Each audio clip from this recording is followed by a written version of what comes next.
പരിശുദ്ധ പരമദിവ്യകാരുണ്യത്തിന് എന്നേരവും ആരാധനയും സ്തുതിയും പുകഴ്ചയും ഉണ്ടായിരിക്കട്ടെ.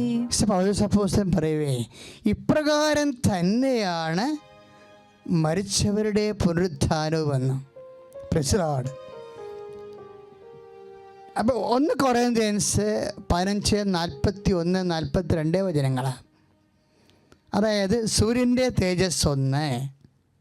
അദ്ദേഹം മഹത്വത്തിൻ്റെ ഗ്രഡേഷൻസ് പറയുന്നതാണ്. ഹൃദയമാണ് ഭയങ്കര. നിങ്ങൾക്കത് ആ വചനം വായിക്കാം. 1 കൊറിന്ത്യൻസ് 15:41-42 വചനങ്ങൾ. അതായത് സൂര്യൻ്റെ തേജസ് 1, ചന്ദ്രൻ്റേത് 1, അതുപോലെ തന്നെ നക്ഷത്രങ്ങളുടേത് വേറെ 1. തേജസ്സിനെ കുറിച്ച് പറയണം. സൂര്യൻ്റെ തേജസ് 1, ചന്ദ്രൻ്റേത് 1, നക്ഷത്രങ്ങളുടേത് വേറെ 1. അപ്പം നോക്കിയാൽ ഇവർ തമ്മിൽ തേജസ്സിന് വ്യത്യാസമുണ്ട്. അവിടെ മഹത്വത്തിൻ്റെ തേജസ്സിന് വ്യത്യാസമുണ്ട്. അവിടെ വ്യക്തമായി പറയണം. അത്രയും പറഞ്ഞ ശേഷം കുഴപ്പമില്ല നമുക്ക്. പക്ഷെ അതല്ല, ഉടനെ പൗലോസ് പറയും. ഇപ്പം നമ്മൾ 1 കൊറിന്ത്യൻസ് 15:42 ഉടനെ പറയും, ഇപ്രകാരം തന്നെയാണ്. ഇതുപോലെയാണെന്നല്ല പറയണത്, കട്ടൻ്റായിട്ടാണ് പറയണത്. ഇപ്രകാരം തന്നെയാണ്. എന്താണ്? മരിച്ചവരുടെ പുനരുത്ഥാനവും. Praise the lord. ഹല്ലേലൂയ. യേശുവേ സ്തോത്രം, യേശുവേ നന്ദി. അപ്പോഴേ തേജസ് നമ്മളിവിടെ എങ്ങനെയൊക്കെ ജീവിച്ച് പോയാൽ മതി. അവസാനം ഒരു ഉന്തിട്ടൊപ്രിഷ പോലെ ഒരു ആണ്ടുപ്രതി കുമ്പസാരവും, അതുപോലെ തന്നെ അല്ലെങ്കിൽ ഒരു രോഗി ലേപനവും, അല്ലെങ്കിൽ തന്നെ അവസാനത്തെ ഒരു അനുതാപവും ഒക്കെ ആയിട്ട് അഡ്ജസ്റ്റ് ചെയ്ത് പോകാമെന്ന് ആരും ധരിക്കണ്ട. അതാണ് പൗലോസ്. അപ്പോൾ ആ ഒരു ധാരണയാണല്ലോ ഇങ്ങനെ ഈ മാനസാന്തരമൊക്കെ അവസാന കാലം വരെ കൊണ്ടുപോയി വെക്കേണ്ട കാര്യം. ഇവിടെ എങ്ങനെയെങ്കിലുമൊക്കെ നടക്കാം. അവസാനം വരെ അടിച്ചു പൊളിച്ച് ദൈവത്തിനെയും വേണ്ട മനുഷ്യനെയും വേണ്ടാതെ ജീവിക്കാം. എന്നിട്ട് അവസാനം എല്ലാത്തിനും കൂടെ അനുതാപപ്പെട്ടിട്ട് എന്തെങ്കിലും ഒരു അഡ്ജസ്റ്റ്മെൻറ്റ്, ഇങ്ങനെ ഒരു അഡ്ജസ്റ്റ്മെൻറ്റും ഇല്ല. അപ്പോഴപ്പോഴും അപ്ഡേറ്റ് പോവുകയാണ്. അതായത് നീ ആർജിക്കുന്ന കൃപ നിനക്ക് ആനുപാതികമായിരിക്കും നിനക്ക് ലഭിക്കുന്ന മഹത്വ തേജസ് ഒരാത്മാവിൻ്റെയും. ഇപ്പോൾ നമ്മൾ ചന്ദ്രൻ്റെ പടം കണ്ടില്ലേ? എന്നാ സംഭവിക്കണത്? അപ്പോൾ ഭൂമിയുടെ നിഴൽ ചന്ദ്രനിലെ പതിയാത്ത സ്ഥലങ്ങളെല്ലാം വെളുത്തോണ്ട് കാണും, പ്രകാശിച്ച് കാണും. പതിയുന്ന സ്ഥലങ്ങളെല്ലാം ഇരുണ്ട് കാണും. ഇതുപോലെ തന്നെയാണ് നമ്മുടെ സൽപ്രവർത്തികളിൽ വരുന്ന ഒരു വിഷയം. യേശുക്രിസ്തുവിനാണ് കൃപയുടെ അടിസ്ഥാനം. കൃപയെന്ന് പറഞ്ഞാൽ അപ്പൻ്റെ നമുക്കറിയാം. ഇപ്പോഴ് 12:18 മത്തായിയുടെ സുവിശേഷത്തിൽ, അതായത് ഇതാ ഞാൻ തിരഞ്ഞെടുത്ത എൻ്റെ ദാസൻ, എൻ്റെ ആത്മാവ് പ്രസാദിച്ച എൻ്റെ പ്രിയപ്പെട്ടവൻ, അവൻ്റെ മേൽ എൻ്റെ ആത്മാവിനെ ഞാൻ അയക്കും. Price the Lord. അപ്പോൾ ഇതാ ഞാൻ തിരഞ്ഞെടുത്ത എൻ്റെ ദാസൻ, എൻ്റെ ആത്മാവ് പ്രസാദിച്ച എൻ്റെ പ്രിയപ്പെട്ടവൻ. അപ്പോഴേ ദൈവത്തിൻ്റെ ആത്മാവ് പ്രസാദിക്കുന്നതിനാണ് കൃപയെന്ന് പറയണത് നമ്മളെ. ബാക്കിയെല്ലാം ഫിസിക്കൽ ഫേവേഴ്സാണ്, കാഷ് ആൻഡ് കൈൻഡായിട്ട് നമുക്ക് കിട്ടുന്ന ഭൗതിക ആനുകൂല്യങ്ങളില്ലേ, അതെല്ലാം ബ്ലെസ്സിങ്സാണ്. പക്ഷേ ഗ്രേസ് എന്ന് പറഞ്ഞാൽ എന്താണ്? അപ്പൻ്റെ പ്രസാദമാണ്. ഈ അപ്പൻ്റെ പ്രസാദം നമുക്ക് ഭൂമിക്ക് മനുഷ്യരാശിക്ക് അവകാശമാക്കി ഓഹരിയാക്കി മാറ്റിയത് എങ്ങനെയാണ്? കർത്താവിൻ്റെ സഹനദാസ പ്രക്രിയയിലൂടെയാണ്. ഇപ്പം സഹനദാസനെക്കുറിച്ച് നമ്മൾ നേരത്തെ കണ്ടില്ലേ? എപ്പോഴും ഈ സഹനദാസൻ്റെ സങ്കട അവസ്ഥകളും വേദന അവസ്ഥകളും ഞെരുക്കത്തിൻ്റെ അവസ്ഥകളും ആ സഹനദാസന് ഒടുവിൽ ലഭിക്കുന്ന ചില സമയത്ത് എൻ്റെ മനസ്സിൽ ചിന്തിച്ചിട്ടുണ്ടേ. അതായത് ഇപ്പോൾ 2 ചെടികളെക്കുറിച്ച് ബൈബിൾ പറയും. ഇപ്പോൾ സഹനദാസനെക്കുറിച്ച് പറയുമ്പോൾ ഐസയ 53:2 പറയും, വരണ്ട നിലത്തെ ചെടി പോലെ ആയിരുന്നു അവൻ. വരണ്ട നിലത്തെ ചെടി പോലെ. അതുപോലെ തന്നെ എന്താ പറയുക, വരണ്ട നിലത്തെ മുള പോലെ. കാര്യം അത്രയ്ക്ക് വെള്ളം കിട്ടാതെ വലഞ്ഞ് വേദനിക്കുന്ന അവസ്ഥയാണ്, വരണ്ട നിലത്ത്. ഈ ചെടിയെക്കുറിച്ച് വീണ്ടും ബൈബിൾ പറയണത് ജെറുസലേമിനെ കുറിച്ച് പറയുമ്പോഴാണ് പറയണത്. എസെക്കിയേൽ പറയും, 6:7 പറയും, ചെടിയെക്കുറിച്ച് പറയും. ഈ രണ്ട് ഏതാണ്ട് ഒരേ രീതിയിലാണ് ബൈബിൾ അവതരിപ്പിക്കുന്നത്. എസെക്കിയേലിൻ്റെ 16:7 ഞാൻ കടന്നു പോയി അവളുടെ അടുത്ത് കൂടി, ഞാൻ എന്നിട്ട് അവളോട് പറഞ്ഞു, എന്താ പറഞ്ഞത്? വളരുക, ജീവിക്കുക, വയലിലെ ചെടി പോലെ വളരുക. ഈ രണ്ട് ഭാഗങ്ങൾ നമ്മൾ എടുത്തു നോക്കുമ്പോഴും ഇതിൻ്റെ വിശദീകരണങ്ങൾ പരിശോധിച്ച് നോക്കുമ്പോഴും നമുക്ക് ഒരു വാക്ക് കിട്ടും. എന്താണ്? മിശിഹ ഇതെല്ലാം സഹിച്ച്. ഇപ്പം നമ്മൾ 24 വാക്യം വായിക്കത്തില്ലേ? ലുക്കായുടെ സുവിശേഷം 24-ാം അധ്യായം, ലുക്ക 24:28 വചനങ്ങൾ. മിശിഹ ഇതെല്ലാം സഹിച്ച് മഹത്വത്തിലേക്ക് കരയേറേണ്ടത് ആവശ്യമായിരുന്നില്ലേ? മിശിഹ ഇതെല്ലാം സഹിച്ച്. അപ്പോൾ രണ്ട് വാക്കോടെ വരുന്നുണ്ട്. ഒന്ന് സഹനമാണ്, സഹനദാസൻ. ഈ സഹനത്തിൻ്റെയൊക്കെ അവസാനം എന്താണ്? മഹത്വമാണ്. അപ്പം സഹനവും മഹത്വവും ക്രിസ്തുവിൻ്റെ ഒരു ക്രിസ്താനുഭവത്തിൻ്റെ രണ്ട് എൻഡുകളാണ്. ജീവിതത്തിൽ ഇതിങ്ങനെ ഉണ്ടാവും. ഇപ്പം നമുക്ക് സഹനകാലമാണിത്. പക്ഷേ സഹനകാലത്തെ നമ്മൾ ക്രിസ്തുവിനെ പ്രതി എടുത്തു കഴിയുമ്പോൾ അത് മഹത്വത്തിൻ്റെ കാലമായിട്ട് മാറും. സ്തുതിക്കട്ടെ. ഹല്ലേലൂയ. യേശുവേ സ്തോത്രം. ഹല്ലേലൂയ. ശക്തിയോടെ സ്തുതിക്കട്ടെ. Hallelujah, hallelujah, hallelujah, hallelujah, hallelujah.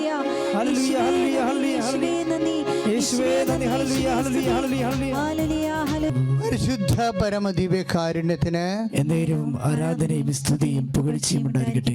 പരിശുദ്ധ പരമദിവ്യകാരുണ്യത്തിന് എന്നേരവും ആരാധനയും സ്തുതിയും പുകഴ്ചയും ഉണ്ടായിരിക്കട്ടെ. നമ്മൾ ധ്യാനിച്ചുകൊണ്ടിരുന്നത് വിശുദ്ധ ലൂക്കായുടെ സുവിശേഷം 24:26 മിശിഹ ഇതെല്ലാം സഹിച്ച് മഹത്വത്തിലേക്ക് കരയേറേണ്ടത് ആവശ്യമായിരുന്നില്ലേ? അപ്പോൾ പുനരുത്ഥാനത്തിന് 2 ഭാഗങ്ങളാണുള്ളത്. അതിൻ്റെ എ പാർട്ടാണ് സഹനം, അതിൻ്റെ ബി പാർട്ടാണ് മഹത്വം.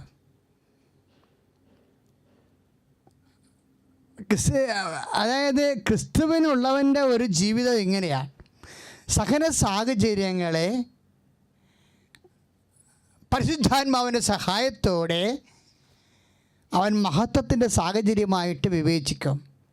മഹത്വത്തെക്കുറിച്ചാണ് നമ്മൾ ഇപ്പോൾ പൗലോസ് തന്നെ പറയും. ഞാൻ നേരത്തെ പറഞ്ഞില്ലേ, പൗലോസാണ് ഇതിൻ്റെ ആൾ. പൗലോസ് എന്നാ പറഞ്ഞത്? നമുക്ക് ലഭിക്കാനിരിക്കുന്ന മഹത്വത്തെക്കുറിച്ച് ഓർക്കുമ്പോൾ, അത് 8:18 റോമ എല്ലാം അതാണ്. ഒന്ന് പറഞ്ഞേ, നമുക്ക് ലഭിക്കാനിരിക്കുന്ന മഹത്വത്തെക്കുറിച്ച് ഓർക്കുമ്പോൾ ഇന്നത്തെ കഷ്ടതകള് നിസ്സാരമാണ്. അവിടെ വന്ന വചനം കണ്ടില്ലേ? ഇതെല്ലാം ഇങ്ങനെയാണ്. ഈ കണ്ടാമൃഗവും ടിക് പക്ഷി എന്ന് പറഞ്ഞ പോലെ ചില ജന്മം കൊണ്ട് ഒരുമിച്ച് പോണ ജീവജാലങ്ങളില്ലേ, അതുപോലെയാണ് മഹത്വവും സഹനവും ഒരുമിച്ചാണ് സഞ്ചരിക്കുന്നത്. അതാണ് ഈശോ എമ്മാവൂസിലെ ശിഷ്യന്മാരോട് പറഞ്ഞത്. നമ്മൾ 24-26 കണ്ടില്ലേ ലൂക്കാസ് വിശേഷം? മിശിഹ ഇതെല്ലാം സഹിച്ച് മഹത്വത്തിലേക്ക് കരയേറേണ്ടത് ആവശ്യമായിരുന്നില്ലേ? ഇപ്പം സഹനം എവിടെയെങ്കിലും ഉണ്ടെങ്കിൽ whether you have Holy Spirit or not, how can we discern? നമുക്ക് എങ്ങനെയാണ് അത് മനസ്സിലാക്കാൻ പറ്റും പരിശുദ്ധാത്മാവ് ഉണ്ടോ ഇല്ലേ എന്നുള്ളത്? അതിൻ്റെ ഒരടയാളം ഇതാണ്. എപ്പോഴെങ്കിലും നമ്മുടെ സഹനത്തെ അഭിമുഖീകരിക്കുമ്പോൾ ആ സമയത്ത് തന്നെ പരിശുദ്ധാത്മാവ് നമ്മളോട് പറയും, ഇതിൽ മഹത്വമുണ്ട് എന്ന് പറയും. ഇത് ക്രിസ്തുവിൻ്റെ നാമത്തിൽ എടുക്കാം എന്ന് പറയും. എൻ്റെ പേര് അശ്വതി, തേവരയിലാണ് സ്ഥലം. ഞാൻ 2021 ഒക്ടോബർ 2 ഉടമ്പടി എടുത്തത്. അപ്പം ഞങ്ങൾ കൊറോണയുടെ സമയത്തായതുകൊണ്ട് ഇവിടെ പള്ളി തുറക്കുന്നുണ്ടായിരുന്നില്ല. അപ്പം ഞാനും ഹസ്ബൻഡും കൂടി എല്ലാ ദിവസവും ഈ പള്ളിയുടെ ഫ്രണ്ടിൽ വന്ന് നിന്ന് പ്രാർത്ഥിക്കുമായിരുന്നു. അങ്ങനെ ഒരു ദിവസം വന്നപ്പം ഈ പള്ളി തുറന്നിട്ടുണ്ടായിരുന്നു. അങ്ങനെ ഞങ്ങൾ അകത്ത് കയറി. അന്ന് ഫ്രണ്ടിൽ എഴുതിയിട്ടാണ് നമ്മൾ അകത്തേക്ക് കയറ്റുന്നത്. അപ്പം ഞങ്ങൾ കയറി വന്നപ്പോൾ തന്നെ അവിടെ എഴുതാനിരുന്ന ചേട്ടൻ ചോദിച്ചു, നിങ്ങൾ UK പോകാൻ പോകുവാണോ എന്ന്. അപ്പോൾ അതുവരെ ഞങ്ങൾക്ക് അങ്ങനെ ഒരു ചിന്തയില്ല. അപ്പം ഞങ്ങൾക്ക് വിദേശത്ത് പോയാൽ നല്ലതാണ് എന്നുള്ളൊരു ആശയം ഉണ്ടായിരുന്നു. അങ്ങനെ ഞങ്ങൾ അമ്മയുടെ ഉടമ്പടിയിൽ ആവശ്യങ്ങൾ എഴുതിയപ്പോൾ ഞങ്ങൾക്ക് UK പോകണം എന്നെഴുതി. അതെങ്ങനെ പോകും ഒന്നൊന്നും ഞങ്ങൾക്കറിയില്ല. പക്ഷെ ഞങ്ങൾ അമ്മയുടെ ഉടമ്പടിയിൽ ഞങ്ങളുടെ ആവശ്യങ്ങൾ എഴുതിയപ്പോൾ ഇത് ഞങ്ങൾ എഴുതി. അങ്ങനെ ഞങ്ങൾ തിരിച്ചു പോയി. ഞങ്ങൾ ഉടമ്പടി പ്രകാരം ഞങ്ങളുടെ ജീവിതം മുന്നോട്ട് പോയിക്കൊണ്ടിരിക്കുകയാണ്. അങ്ങനെ ഒരു ഏജൻസി മുഖേന എനിക്കൊരു കമ്പനിയിൽ ഇൻ്റർവ്യൂ വന്നു. പക്ഷെ അത് മുന്നോട്ട് പോയിക്കൊണ്ടിരിക്കുക. ആ ഏജൻസി പൂട്ടിപ്പോയി. അപ്പം ഞങ്ങൾക്ക് കുറച്ച് ധനനഷ്ടം ഉണ്ടായി. അപ്പം ഞങ്ങൾ ഇവിടെ വന്നു കഴിഞ്ഞപ്പോൾ അച്ഛനെ കാണാൻ പറ്റില്ല എന്നാണ് പറഞ്ഞത്. അപ്പം ഞാൻ പരിശുദ്ധ അമ്മയുടെ രൂപത്തിലേക്ക് നോക്കി പ്രാർത്ഥിച്ചു. എനിക്കൊന്ന് അച്ഛനെ കണ്ട് ഒരു മെസ്സേജ് എടുത്തിരുന്നെങ്കിൽ എന്ന് ഒത്തിരി കരഞ്ഞ് പ്രാർത്ഥിച്ചപ്പോൾ ആ മാനേജർ അച്ഛൻ്റെ അടുത്ത് ചോദിച്ചപ്പോൾ അച്ഛൻ പറഞ്ഞു അവരെ കയറ്റി വിട്ടോളാൻ പറഞ്ഞു. അങ്ങനെ ഞാൻ ടോക്കൺ എടുത്ത് അച്ഛനെ കണ്ടു കഴിഞ്ഞപ്പോൾ അച്ഛൻ പറഞ്ഞു നിനക്ക് പൈസ തിരിച്ചു കിട്ടുമെന്ന് പറഞ്ഞു. അപ്പോൾ എൻ്റെ കയ്യിൽ പാസ്പോർട്ട് ഉണ്ട്, എനിക്കിനി പോകണം എന്നില്ല.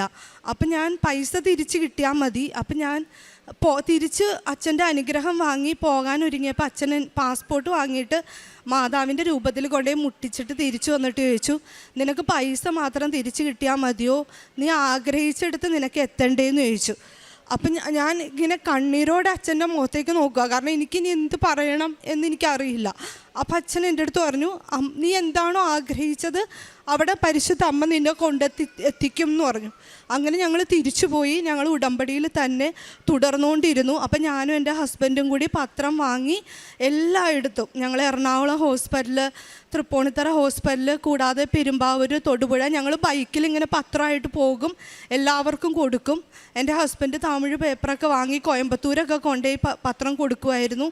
പിന്നെ ഞങ്ങൾ ഭക്ഷണമൊക്കെ പൊതിഞ്ഞ് എല്ലാവർക്കും കൊടുക്കും. ഞങ്ങളുടെ മുമ്പിൽ സഹായം ചോദിച്ചു വരുന്ന ആരെയും ഞങ്ങൾ നിരാശപ്പെടുത്താറില്ല. അങ്ങനെ ഉടമ്പടിയിൽ തുടർന്നിരിക്കെ ഒരു മാസത്തിനുള്ളിൽ തന്നെ, ഞാൻ അച്ഛനെ കണ്ട ഒരു മാസത്തിനുള്ളിൽ തന്നെ എനിക്കൊരു ഇൻ്റർവ്യൂ വന്നു.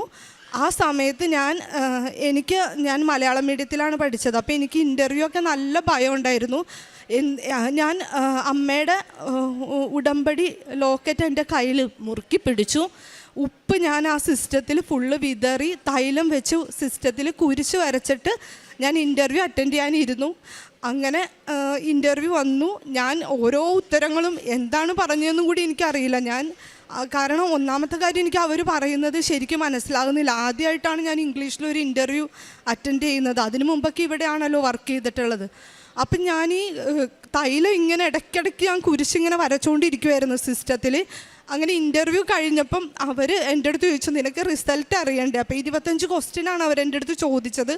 അപ്പോൾ അവരെൻ്റെ ചിരിച്ചുകൊണ്ട് ആ പേപ്പർ പൊക്കി പിടിച്ചിട്ട് അവരെൻ്റെ അടുത്ത് പറഞ്ഞു, 24 നീ ശരിയായിട്ടാണ് ഉത്തരം പറഞ്ഞിരിക്കുന്നത്, നീ സെലക്റ്റഡ് ആണു എന്ന് പറഞ്ഞു.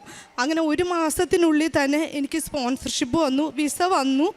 ഞാൻ ഇൻ്റർവ്യൂ അറ്റൻഡ് ചെയ്ത് നവംബറിലാണ്. ഡിസംബറിൽ തന്നെ ഞാൻ UK എത്തുകയും ചെയ്തു. എന്നെ ഒരുപാട് സപ്പോർട്ട് ചെയ്യുന്ന നല്ലൊരു കമ്പനിയിൽ തന്നെയാണ് ഞാൻ എത്തിയത്. അത് പരിശുദ്ധ അമ്മയുടെ ഒത്തിരി അനുഗ്രഹം. ഞങ്ങൾ 3 പേരും അവിടെ അമ്മയുടെ അനുഗ്രഹത്താൽ എത്തിപ്പെട്ടു. ഞങ്ങൾ അവിടെയും ഉടമ്പടിയിൽ തന്നെ തുടർന്നുകൊണ്ടിരുന്നു. ഉടമ്പടിയിൽ നിന്ന് ഞങ്ങൾ ഒരിക്കൽ പോലും പിന്നോട്ട് പോയിട്ടില്ല. ഉടമ്പടി വസ്തുക്കളെല്ലാം മാത്രമാണ് ഞങ്ങൾ ഉപയോഗിച്ചുകൊണ്ടിരുന്നത്. 3 വർഷം കഴിഞ്ഞു. 3 വർഷത്തിൽ ഞങ്ങളൊരു GP അപ്പോയിൻമെൻറ്റ് പോലും എടുത്തിട്ടില്ല. എന്ത് വന്നാലും പരിശുദ്ധ അമ്മയുടെ ഉപ്പും തൈലും തേനും മാത്രമാണ് ഞങ്ങളെ സുഖപ്പെടുത്തിക്കൊണ്ടിരുന്നത്. ഇവിടെ ആര് ലീവിന് വന്നാലും എന്നോട് എന്ത് വേണം എന്ന് ചോദിച്ചാൽ ഞാൻ പറയും, എനിക്ക് കൃപാസനം പേപ്പർ വാങ്ങിക്കൊണ്ട് വന്നാൽ മതി.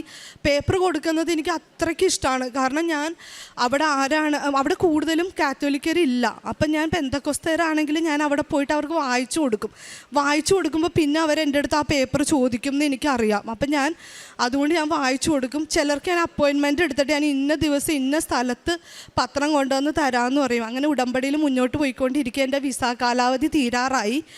അപ്പം കമ്പനിയിൽ കുറച്ച് പ്രശ്നങ്ങളുണ്ടായി, ഞങ്ങൾക്ക് സാലറി ഡിലേ ആയി. കമ്പനിയുടെ അകത്ത് എന്താ നടക്കുന്നതെന്ന് എനിക്ക് അറിയാൻ പറ്റുന്നില്ല. ഇവരെൻ്റെ എക്സ്റ്റൻഷനെ കുറിച്ച് ഒന്നും സംസാരിക്കുന്നുമില്ല.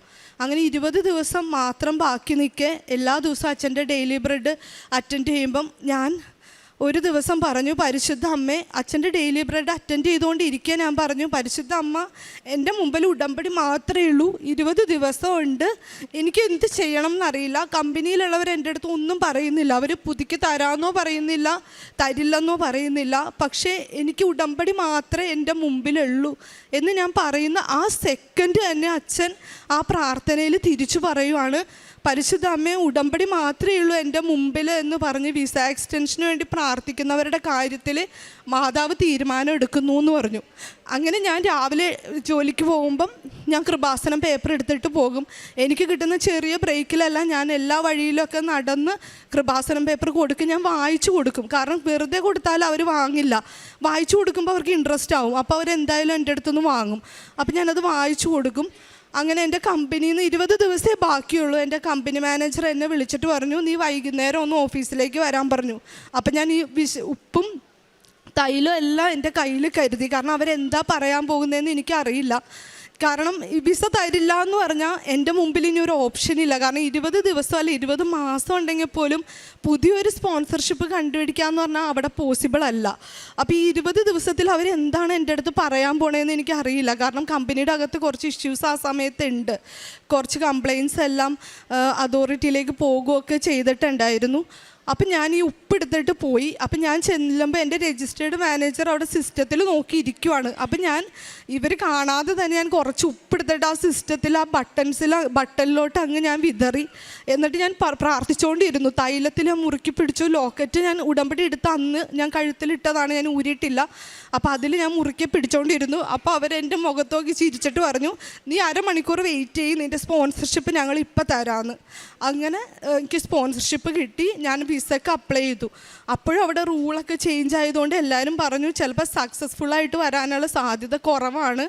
അപ്പോൾ ഒക്ടോബർ 25 എൻ്റെ വിസ തീരും. അപ്പം ഞാൻ പരിശുദ്ധ അമ്മേനോട് പറഞ്ഞിട്ടുണ്ടായിരുന്നു, അമ്മ എന്തായാലും എനിക്ക് അമ്മയുടെ റാലിക്ക് വരണം, അപ്പം എനിക്ക് സന്തോഷത്തോടെ വരാൻ പറ്റണേ അമ്മ. കിട്ടിയില്ലെങ്കിലും ഞാൻ വരും. കാരണം ഉടമ്പടി എന്ന് പറയണത് വിസ കിട്ടുക എന്നുള്ളതല്ലല്ലോ, ഉടമ്പടിയിൽ ജീവിക്കാൻ പറ്റുന്നതൊരു മഹാഭാഗ്യമാണ്. അപ്പം ഞാൻ കിട്ടിയില്ലെങ്കിലും വരും. പക്ഷേ അമ്മയുടെ റാലിയിൽ നടക്കുമ്പോൾ എനിക്ക് സന്തോഷത്തോടെ നടക്കാൻ പറ്റണേന്ന് ഞാൻ പ്രാർത്ഥിച്ചു. അങ്ങനെ വിസയ്ക്ക് അപ്ലൈ ചെയ്തിട്ട് ഞാനൊരു ഡേറ്റ് ഇട്ടു, ഒക്ടോബർ 14 എനിക്ക് വിസ വരണേ അമ്മ, ഞങ്ങളുടെ 3 പേരുടെയും വരണേന്ന്. അപ്പോൾ എല്ലാവരും പറഞ്ഞു ചിലപ്പോൾ നിൻ്റെ മാത്രമായിരിക്കും വരുന്നത്, ഡിപ്പെൻസിൻ്റെ അൺസക്സസ്ഫുള്ളായിട്ട് വരും എന്നൊക്കെ പറഞ്ഞെങ്കിലും ഞാൻ അമ്മയിൽ ഉറച്ചു വിശ്വസിച്ചു. ഉടമ്പടിയായിട്ട് മുന്നോട്ട് പോയി. ഈ 13 വൈകുന്നേരം ആയപ്പോൾ ഞാൻ എൻ്റെ ഹസ്ബൻഡിൻ്റെ അടുത്ത് പറഞ്ഞു, നാളെ 14 എനിക്ക് ഞാൻ ഡേറ്റ് ഇട്ടത് നാളെയാണെന്ന് പറഞ്ഞപ്പം എൻ്റെ ഹസ്ബൻഡ് ദയനീയമായിട്ട് എൻ്റെ മുഖത്തേക്കൊന്ന് നോക്കി. കാരണം ഒരു രാത്രിയേ ഉള്ളൂ. അപ്പം ഞാൻ പിറ്റേ ദിവസം രാവിലെ ഞാൻ ഇറങ്ങാൻ നേരത്ത് കൃപാസനം പേപ്പർ എടുത്തിട്ട് ഇറങ്ങി. എനിക്ക് പത്രം കൊടുക്കുമ്പോൾ എനിക്ക് ഭയങ്കര ധൈര്യമാണ്. പത്രം കൊടുക്കുമ്പോൾ എനിക്ക് പരിശുദ്ധ അമ്മ എൻ്റെ കൂടെ ഉണ്ട്, അമ്മേനെക്കുറിച്ച് ഒരാളോട് പറയുമ്പം ഭയങ്കര സംതൃപ്തിയാണ്. അപ്പം ഞാൻ അന്നും പത്രം കയ്യിലെടുത്ത് ഇറങ്ങി. അങ്ങനെ 14 11 മണിയായപ്പം ഞാൻ അമ്മയുടെ പ്രാർത്ഥന ഇങ്ങനെ മൊബൈൽ കേട്ടോണ്ടിരിക്കുമ്പം എനിക്ക് മെസ്സേജ് വന്നു. എൻ്റെ മെയിൽ പോപ്പപ്പായിട്ട് മെസ്സേജ് വന്നു, നിൻ്റെ വിസ സക്സസ്ഫുള്ളാണ്, അതെല്ലാവരും 1 വർഷമൊക്കെ കിട്ടുള്ളൂ എന്നൊക്കെ പറഞ്ഞത് എനിക്ക് 3 വർഷത്തേക്ക് സക്സസ്ഫുള്ളായിട്ട് വന്നു. അപ്പം ഞാൻ എൻ്റെ മാനേജറെ വിളിച്ചു പറഞ്ഞു, എൻ്റെ വിസ സക്സസ്ഫുള്ളായി എന്ന് പറഞ്ഞു. അപ്പോൾ അവരെൻ്റെ അടുത്ത് ആ ഫോണിൽ കൂടി all credits goes to your Kripasana അമ്മ എന്ന്. കാരണം അവർക്ക് എല്ലാവർക്കും അറിയാം, ഞാൻ എപ്പോഴും പറയും അവർ പെന്തക്കോസ്തരാണ്, പക്ഷെ ഞാൻ പറയും പരിശുദ്ധ അമ്മയാണ് എന്നെ നിലനിർത്തണേന്ന്. അപ്പം ഞാൻ നോക്കിയപ്പോൾ എൻ്റെ ഹസ്ബൻഡിനും മോൾക്കും ഞങ്ങൾക്ക് 3 പേർക്കും 3 വർഷത്തേക്ക് വിസ ഒരു തടസ്സവും കൂടാതെ എക്സ്റ്റെൻഡ് ആയിട്ട് വന്നു. എനിക്കാണെങ്കിൽ 1 രൂപ പോലും ചിലവായും ഇല്ല, എല്ലാ പൈസയും കമ്പനി തന്നെയാണ് വഹിച്ചത്. അപ്പം ഇത്രയും അനുഗ്രഹം ചെയ്തു തന്ന പരിശുദ്ധ അമ്മയ്ക്ക് ഒരുപാട് നന്ദി. പിന്നെ എൻ്റെ ഹസ്ബൻഡിന് ഒരു നടുവിന് ഭയങ്കര വേദനയായിരുന്നു. ഞങ്ങൾ ഒരു മരുന്നും കഴിച്ചില്ല, വിശുദ്ധ വസ്തുക്കൾ മാത്രം ഉപയോഗിച്ച് ഒരുപാട് ഉഴിച്ചിലൊക്കെ നടത്തിയിരുന്നു, പക്ഷെ ഒരു ഗുണവും കണ്ടില്ല. അവസാനം ഞങ്ങൾ മരുന്നെല്ലാം നിർത്തി പരിശുദ്ധ അമ്മയുടെ വിശുദ്ധ വസ്തുക്കൾ മാത്രം ഉപയോഗിച്ച് അത് പരിപൂർണമായിട്ട് സുഖപ്പെട്ടു. ഹസ്ബൻഡിൻ്റെ തൊണ്ടയിൽ കുരു വന്നപ്പോഴും ബയോപ്സി ടെസ്റ്റിനെല്ലാം പറഞ്ഞിരുന്നു. അപ്പോഴും ആ ടെസ്റ്റിലൊന്നും ഒരു കുഴപ്പവും ഉണ്ടായിരുന്നില്ല. എല്ലാം പരിശുദ്ധ അമ്മയുടെ വിശുദ്ധ വസ്തുക്കൾ മാത്രമാണ്. കാരണം അവിടെ ഞങ്ങളൊരു GP അപ്പോയിൻമെൻറ്റ് പോലും എടുത്തിട്ടില്ല. ഒരു പല്ലുവേദന വന്നാൽ കൂടി ഞങ്ങൾ പരിശുദ്ധ അമ്മയുടെ ഉപ്പിട്ട് പ്രാർത്ഥിച്ചു കഴിഞ്ഞാൽ പിന്നെ അത് ആ സെക്കൻഡിൽ തന്നെ മാറും. ഒരുപാട് അനുഗ്രഹങ്ങൾ 2021 മുതൽ ഞങ്ങൾ ഉടമ്പടിയിലാണ്. ഉടമ്പടിയിൽ വന്നതുകൊണ്ട് നമ്മൾക്കൊരു ധൈര്യം, പരിശുദ്ധ അമ്മ ഉണ്ടാകും, എന്ത് സംഭവിച്ചാലും അമ്മ ഉണ്ടാവും എന്നുള്ള ഉറച്ച വിശ്വാസം നമുക്ക് ഉണ്ടാകും. പിന്നെ ഞങ്ങൾക്ക് വാക്കുകളില്ല. കാരണം അമ്മ ഓരോ സമയവും അമ്മയുടെ സാന്നിധ്യം എപ്പോഴും ഉണ്ടാവാറുണ്ട്. മുല്ലപ്പൂ സുഗന്ധം എല്ലാം കിട്ടും. ഇതിനെല്ലാം മുമ്പ് 1-2 ആഴ്ച മുമ്പ് ഞാനൊരു സ്വപ്നം കണ്ടു. ഒരു കടൽപ്പുറം, അവിടെ ഒരു കപ്പേള, അതിൻ്റെ പുറത്ത് അച്ഛൻ നിൽക്കുവാണ്, VP ജോസഫ് അച്ഛൻ. അപ്പം ഞാൻ അച്ഛൻ്റെ അടുത്ത് പറയുന്നുണ്ട്, മാതാവ് അകത്തുണ്ട്, പുറത്തിറങ്ങിക്കഴിഞ്ഞാൽ എല്ലാവരും കൂടിക്കഴിഞ്ഞാൽ എനിക്ക് പറയാൻ പറ്റില്ല, എൻ്റെ കാര്യങ്ങളൊന്ന് പറയുമോ എന്ന് ചോദിച്ചപ്പം അച്ഛൻ പറഞ്ഞ് ഞാൻ പറഞ്ഞിട്ടുണ്ടെന്ന് പറഞ്ഞ്. മാതാവ് ഇറങ്ങി വന്നപ്പം അമ്മ 6 അടി പൊക്കമുള്ള ഈ കളർ ഉടുപ്പിട്ടിട്ട് അമ്മ ഇറങ്ങി വന്നു. അമ്മയുടെ ഒരു കണ്ണ് ഫുള്ള് കടലെരമ്പും പോലെയാണ് എനിക്ക് തോന്നിയത്, ഒരു കണ്ണ് സാധാരണ പോലെ. ആ അമ്മ തിരിഞ്ഞ് എന്നെ നോക്കിയിട്ട്, എന്നെ തിരിഞ്ഞു നോക്കി അമ്മ മുഖം കൊണ്ട് എന്നെ ആശ്വസിപ്പിക്കും പോലെ ഒരു ആംഗ്യം കാണിച്ചിട്ട് അമ്മ അങ്ങ് വളരെ സ്പീഡിൽ നടന്നു.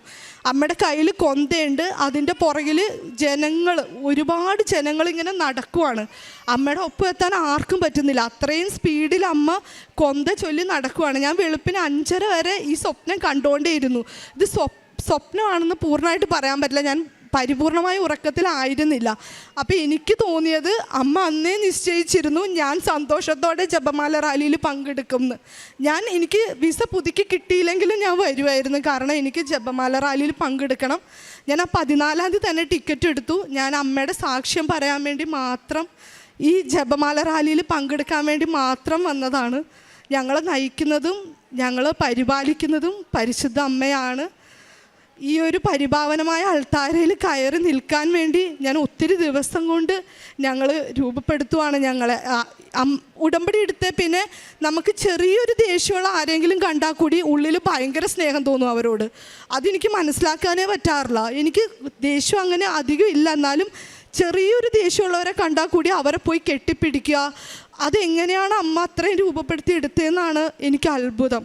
ഇത്രയും സത്യമായ ഒരു ഉടമ്പടിയിൽ ഞങ്ങളുടെ കുടുംബത്തിനെ ജീവിതകാലം മുഴുവൻ അമ്മ നയിച്ചുകൊണ്ട് പോണേ എന്നൊരു പ്രാർത്ഥന മാത്രമേ ഉള്ളൂ. പരിശുദ്ധ അമ്മയ്ക്കും ഈശോയ്ക്കും 1000 നന്ദി. ദൈവമാതാവിന് മഹത്വം ഉണ്ടായിരിക്കട്ടെ, ഈശോയ്ക്ക് മഹത്വം ഉണ്ടായിരിക്കട്ടെ.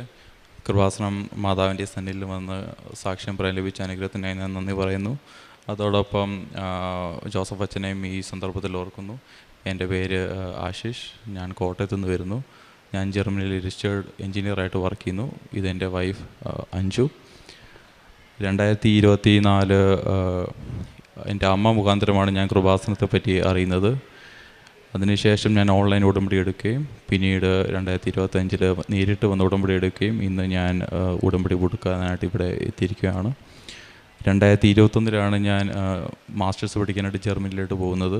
3 വർഷത്തെ മാസ്റ്റേഴ്സിന് ശേഷം ഞാൻ ജോലി അന്വേഷിച്ച് ഒരുപാട് പ്രയാസപ്പെടുകയും ആ ഒരു സന്ദർഭത്തിൽ വളരെയേറെ തടസ്സങ്ങൾ നേരിടുകയും ചെയ്തു. അതിനുശേഷം അമ്മ അറിയിച്ചതിന് മുഖാന്തരം ഞാൻ ഓൺലൈൻ ഉടമ്പടി എടുക്കുകയും ഓൺലൈൻ ഉടമ്പടി എടുത്തത് 2025 ഏപ്രിൽ 3, കറക്റ്റ് 7 ദിവസത്തിന് ശേഷം ഏപ്രിൽ 10-ാം തീയതി വ്യാഴാഴ്ച എനിക്കറിയാത്ത ഒരു കമ്പനിയിൽ നിന്ന് എനിക്ക് ഒരു ഇൻ്റർവ്യൂ കോൾ വരികയും ഞാൻ അതിന് അപ്ലൈ ചെയ്യും. അവർ എന്നെ ഇൻ്റർവ്യൂവിന് വിളിക്കുകയും ചെയ്യുമായിരുന്നു. എൻ്റെ വീടിന് വെറും 1/2 കിലോമീറ്ററിന് പരിധിയിലുള്ളിലാണ് ആ കമ്പനി സ്ഥിതി ചെയ്യുന്നത്. ഞാൻ അതിൻ്റെ വാതിൽക്കൽ കൂടെയാണ് എപ്പോഴും സാധനം മേടിക്കാൻ പോകുന്നതും പാർട്ട് ടൈം ജോലി ചെയ്യാൻ പോകുന്നതും എല്ലാം. എന്നിട്ടും എൻ്റെ കണ്ണിൽ ആ കമ്പനി പെട്ടിട്ടുമില്ല, ഞാൻ അപ്ലൈ ചെയ്തിട്ടുമില്ല, എനിക്ക് അറിയത്തുമില്ല, അവർക്ക് എന്നെ അറിയത്തില്ല, യാതൊരു കണക്ഷനും ഇല്ല. മാതാവിൻ്റെ അനുഗ്രഹത്താൽ മൂലം മാത്രമാണ് എനിക്ക് ഇങ്ങോട്ടൊരു ജോബ് ഓഫർ വരികയും ഞാനത് നേടുകയും ചെയ്തത്. ജോലി ഓഫർ ലഭിച്ചതിന് ശേഷം വളരെയേറെ പ്രയാസങ്ങളുണ്ടായിരുന്നു. നാട്ടിൽ പഠിച്ച ഡിഗ്രി സർട്ടിഫിക്കറ്റ് കൺവേർട്ട് ചെയ്യാനുണ്ടായിരുന്നു. അതിന് കുറേ ഫോർമാലിറ്റീസും ബുദ്ധിമുട്ടുകളുണ്ടായിരുന്നു. ഈ ഒരു സന്ദർഭത്തിൽ ഞാൻ നാട്ടിൽ വരികയും നേരിട്ട് ഉടമ്പടി എടുക്കുകയും ചെയ്തു കഴിഞ്ഞ ജൂണിൽ വെച്ച്. അതിനുശേഷം ഞാൻ കഴിഞ്ഞ ജൂലൈ ജോലി സ്റ്റാർട്ട് ചെയ്യാമെന്നുള്ളൊരു ധാരണയിലാണ് ചെന്നത്. പക്ഷേ ഡോക്യുമെൻറ്റേഷൻ വളരെ താമസിച്ചത് മൂലം ജോലി ലഭിക്കുകയുണ്ടായില്ല. എങ്കിലൊരു ഇൻറ്റേൺഷിപ്പായിട്ട് തുടങ്ങാം എന്നാണ് ഞാൻ അവരോട് ആവശ്യപ്പെട്ടത്. അവരൊരു ഇൻറ്റേൺഷിപ്പ് തരാമെന്ന് ഓഫർ ചെയ്യുകയും ചെയ്തു. അപ്പോൾ ഞാൻ ഒരു ഇൻറ്റേൺഷിപ്പിൻ്റെ കോൺട്രാക്റ്റ് സൈൻ ചെയ്യാനെന്നുള്ള ധാരണയിൽ ജൂലൈ 1-ാം തീയതി ഞാൻ അവിടെ ചെല്ലുകയും, എന്നാൽ വളരെ കൗതുകരമായിട്ട് അവർ ഇൻറ്റേൺഷിപ്പിന് പകരം വെറും ഒരു ഇൻറ്റേൺഷിപ്പിന് പകരം എനിക്ക് ജോലി തന്നെ ഓഫർ ചെയ്യും. ആ ജോലി കണ്ടിന്യൂ ചെയ്ത് ഇപ്പോൾ ഇതുവരെ എത്തുകയും ചെയ്തു. ജോലി ലഭിച്ചതിന് ശേഷം വളരെയേറെ തടസ്സങ്ങളുണ്ടായിരുന്നു. വിസ എക്സ്റ്റൻഷൻ സമയത്ത് ശമ്പള വർധന ഒരു ആവശ്യമായിരുന്നു. ആ സമയത്തെല്ലാം ഞാൻ ഉടമ്പടി വസ്തുക്കളായുള്ള ഉപ്പും തൈലും ഉപയോഗിക്കുകയും ശമ്പള വർധനവ് തടസ്സങ്ങളൊന്നുമില്ലാതെ മുന്നോട്ട് പോവുകയും ചെയ്തു. അതുപോലെ തന്നെ ഞാൻ ജർമ്മനിയിൽ ചെന്നതിന് ശേഷം എനിക്ക് വളരെ തലവേദനയും ബുദ്ധിമുട്ടുകളെയും, ഈ തലവേദന വരുന്ന സമയത്ത് ചെറിയ ഓർമ്മക്കുറവും, ആരാണ് മുന്നിലുള്ളത്, എന്താണ് അവരുടെ പേര് മറന്നു പോകുക, ഇങ്ങനെ വളരെ തടസ്സങ്ങളുണ്ടായിരുന്നു. ഈ ഉടമ്പടി എടുത്തതിന് ശേഷം ഉടമ്പടി വസ്തുക്കളായിട്ടുള്ള ഉപ്പും തൈലവും അതുപോലെ തേനും ഉപയോഗിക്കാൻ തുടങ്ങിയത് പിന്നെ തലവേദനകളും ശാരീരിക ബുദ്ധിമുട്ടും എല്ലാം മാറി മാറി ഇപ്പം അത് പൂർണ്ണമായും മാറുകയും ചെയ്തു. അതുപോലെ തന്നെ എൻ്റെ ജോലി തടസ്സം മൂലം എൻ്റെ വൈഫിൻ്റെയും ഞങ്ങളുടെ കല്യാണം നീണ്ടു പോവുമായിരുന്നു. എന്നാൽ ഞാൻ മാതാവിനോടുള്ള പ്രാർത്ഥന മൂലം യാതൊരു തടസ്സങ്ങളും സാമ്പത്തിക ബുദ്ധിമുട്ടുകളില്ലാതെ ഈ കഴിഞ്ഞ ജനുവരി തന്നെ ഞങ്ങളുടെ വിവാഹം നടക്കുകയും ചെയ്തു. പ്രേക്ഷിത പ്രവർത്തനമായിട്ട് ഞാൻ ഇവിടെ നിന്ന് ലഭിച്ച പത്രം ഞാൻ നാട്ടിലും അതുപോലെ തന്നെ ജർമ്മനിയിൽ ചെന്നിട്ടും ഞാൻ വിതരണം ചെയ്യുന്നുണ്ടായിരുന്നു. അച്ഛൻ്റെ യൂട്യൂബ് വീഡിയോസ് പരിചയക്കാർക്കും ഓൺലൈൻ ത്രൂ ഷെയർ ചെയ്യുകയും, എനിക്ക് അടുത്ത് പരിചയമുള്ള ആൾക്കാരെ ഞാൻ കൃപാസനത്തെപ്പറ്റി നേരിട്ട് പരിചയപ്പെടുത്തുകയും അവരെ ഇവിടെ നിന്ന് നൽകുന്ന അനുഗ്രഹങ്ങളെപ്പറ്റി വിശദീകരിക്കുകയും അവരും കൃപാസനത്തിൻ്റെ വീഡിയോകൾ കാണാൻ തുടങ്ങുകയും എല്ലാം ചെയ്യുന്നുണ്ടായിരുന്നു. ആത്മീയ ജീവിതം ഞാൻ കൃപാസനത്തിലെ വീഡിയോസ് ദിവസവും രാവിലെയും വൈകിട്ടും കാണുകയും അതോടൊപ്പം രാവിലെയും വൈകിട്ടും സന്ധ്യാപ്രാർത്ഥനയും വേദപുസ്തകം വായിക്കുകയും എല്ലാം ചെയ്യുന്നുണ്ടായിരുന്നു. ജർമ്മനിയിൽ ഞാൻ നിൽക്കുന്ന സ്ഥലത്ത് മാസത്തിൽ ഒരിക്കൽ മാത്രമേ കുർബാനയുള്ളൂ. പിന്നെ ഉള്ളതെല്ലാം ജർമ്മൻ കുർബാനയാണ്.